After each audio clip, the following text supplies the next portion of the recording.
Terima kasih. Assalamualaikum warahmatullahi wabarakatuh. Salam sejahtera bagi kita semua. Perkenalkan, nama saya Gary Firmansyah, Direktur Eksekutif Dewan Teknologi Informasi dan Komunikasi Nasional atau sering disebut sebagai Wantiknas. Hari ini kita akan membahas mengenai monitoring evaluasi keterbukaan informasi publik Dewan TIK Nasional tahun 2021. Kalau kita lihat, Dewan TIK Nasional dibentuk dengan Kepres nomor 1 tahun 2014, di mana secara struktur ada 4 bagian, ada tim pengarah, tim pelaksana, tim penasihat, dan tim mitra. Juga untuk tim pelaksana akan dibantu oleh kelompok kerja dan tim sekretariat. Tim pengarah diketuai oleh Bapak Presiden dan Wakil Ketuanya Menko Perekonomian serta Ketua Hariannya Menteri PPN Bappenas. Anggotanya ada beberapa menteri di situ.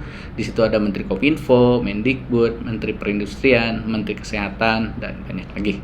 Untuk tim pelaksana itu mempunyai kekhasan, mempunyai struktur yang kita sebut sebagai multi stakeholder, di mana terdiri dari akademisi, pebisnis, komunitas, dan pemerintahan atau ABGC.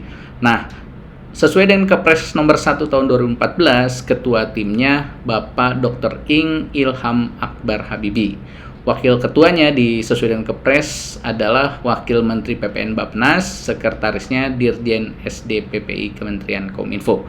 Nah, kalau kita lihat di bawah di tim pelaksana ini ada struktur pemerintahannya terdiri dari beberapa deputi atau dirjen, kemudian kalau dari komunitas itu ada asosiasi, contohnya Ketua Umum Mastel, kemudian dari Kadin, beberapa praktisi, ada dari profesor, dari akademisi, dan segala macamnya.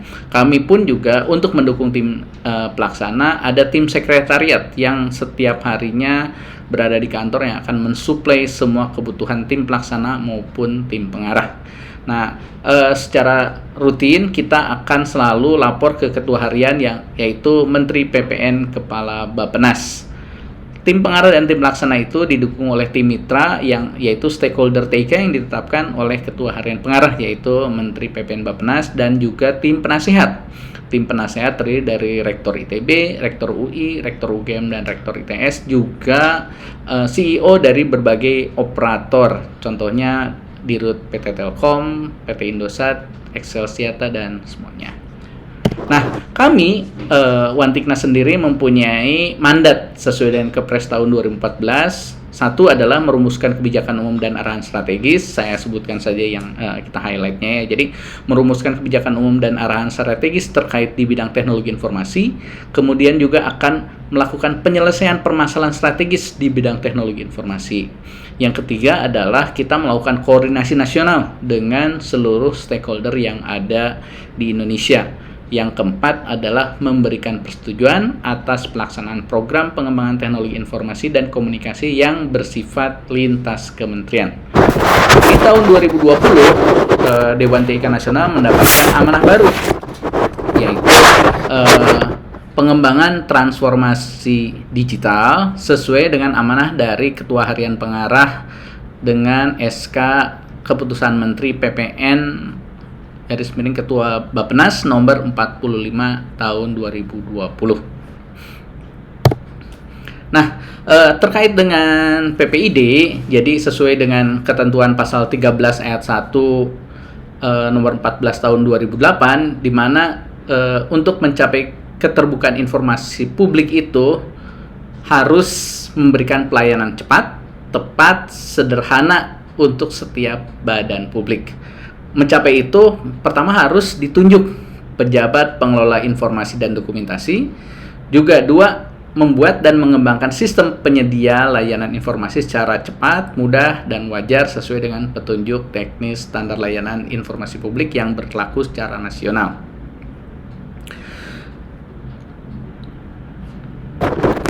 Kemudian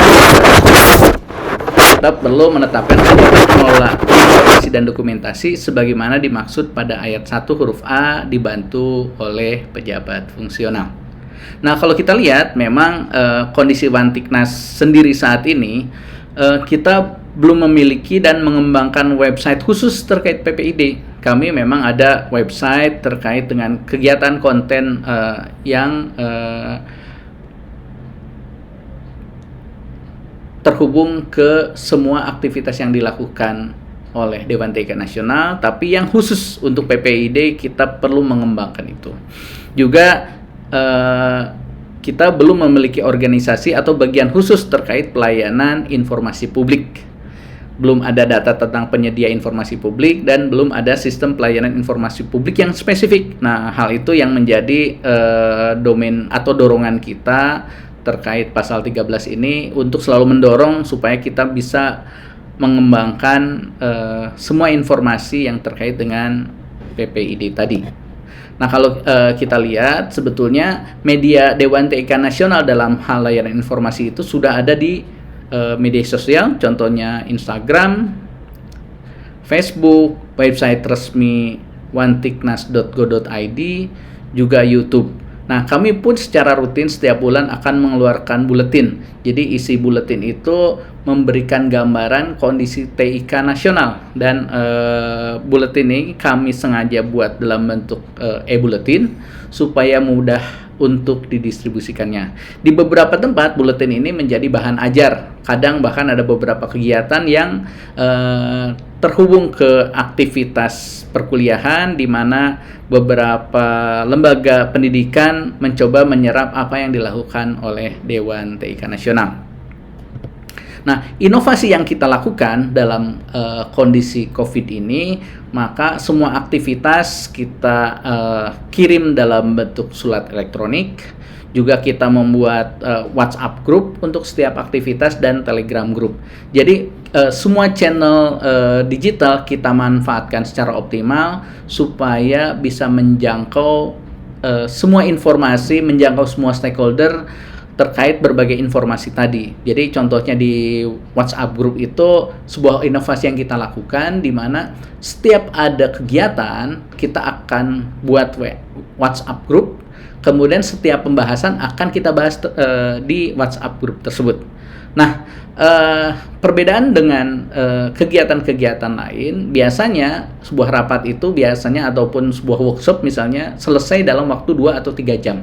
Setelah itu udah closing. Nah, kami mencoba mengextend diskusi-diskusi yang dilakukan di WhatsApp group itu sehingga pada saat conference itu dilakukan, semua bisa mendapatkan ilmunya, semua pertanyaan masuk ke WhatsApp group, kemudian kita extend menjadi kadang 5 hari ataupun 1 minggu untuk membahas isu-isu itu, sehingga semua peserta dapat menyampaikan aspirasinya dan dapat mendapatkan gambaran apa yang mereka tanyakan tadi dari narasumber yang sudah ditetapkan.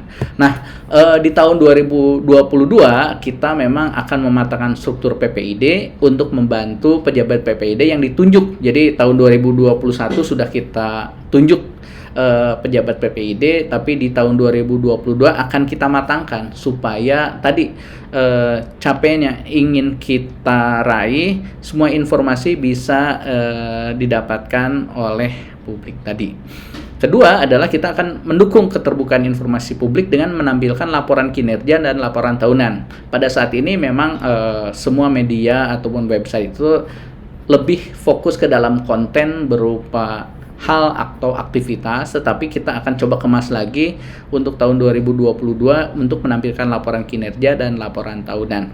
Juga kita ke depan akan menyelenggarakan website khusus yang PPID tadi yang terkoneksi dengan website resmi Wantiknas. Jadi ada sebuah website resmi dan ada website PPID. Keduanya akan saling terhubung seperti itu. Kemudian kita akan memfinalisasi SOP layanan permohonan informasi untuk mendukung keterbukaan informasi publik yang tujuannya adalah memudahkan masyarakat dalam mengakses data informasi terkait Wantiknas. Yang terakhir tidak kalah pentingnya adalah kita akan memaksimalkan platform media dalam keterbukaan informasi publik. Jadi selama ini memang media itu menyampaikan aspirasi, tetapi kita akan coba optimalkan bagaimana interaksi masyarakat terhadap keterbukaan informasi publik ini melalui platform media tadi. Barangkali itu saja yang bisa saya sampaikan. Terima kasih. Assalamualaikum warahmatullahi wabarakatuh.